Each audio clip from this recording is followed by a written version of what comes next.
মাধব দা, বলুন স্যার। ধরসাপ বিল্লাল এসছে, ভালো মাছ দিতে হবে। কি খাবে, দই কাতলা খাবে নাকি? দই কাতলা বলতে কাতলা কত তাড়াতাড়ি করে? আমি এখান থেকে কাটলাম, এই যে ওনাকে একটু দই কাতলা আমার তরফ থেকে খাওয়াই দেবেন আপনি। আর কাতলা খেলে মনে রাখবে যে কোন জায়গার কাতলা, এত উপযুক্ত দই খাওয়ার কাতলা, উপযুক্ত কাতলা। এই এটা যে ক পিস হবে? এটা কয় পিস করবো বলেন? ওনাকে উনি তো কিরকম আমার একটু ভালো ভালো ভালো সুন্দর করে স্ট্যান্ডার্ড কেটে পিস দিতে হবে। হবে। ওই 8 পিস করে দেবো মানে 8 পিস? হ্যাঁ কাতলা, এই যে হ্যাঁ দোকান আমার ঠিক করে দোকান। এই যে কাতলা, দই কাতলা, এই কি মাঝখানে ফাড়বো? আদি ফেলে দেবো। এইটুকের কত দাম হলো দাদা?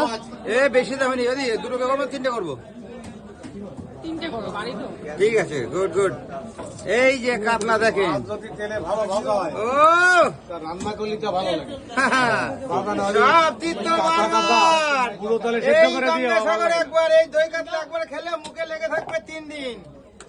তারপরে মনে পড়বে যে মদরদার কাতলা খেয়ে আছি, 3 দিন কাতলা লেগে দিয়েছে মুখে। দেখেন দই কাতলা, দই দই দই কাতলা বানাবেন? ইয়েস। এই দেখো, এই যে দই কাতলা, ভালো মানে বলেছি রে মদরদা। আজকে দই কাতলা হচ্ছে। এই যে দই মাধব দা, কাতলা। কি জিনিস, কি জিনিস! আয় বেরিয়ে, আয় বেরিয়ে, আয় বেরিয়ে, কাতলা কাতলা, হ্যাঁ ও কাতলা, সেই বিলাসপুরিয়া কাতলা খেয়েছি।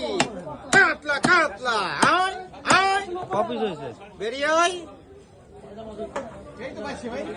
ক পিস হয়েছে? দেখাও দেখাও ক পিস। এই তো দেখবো, এই যে 1 2 3 4 5 6 7 8 9 10 11 12 13।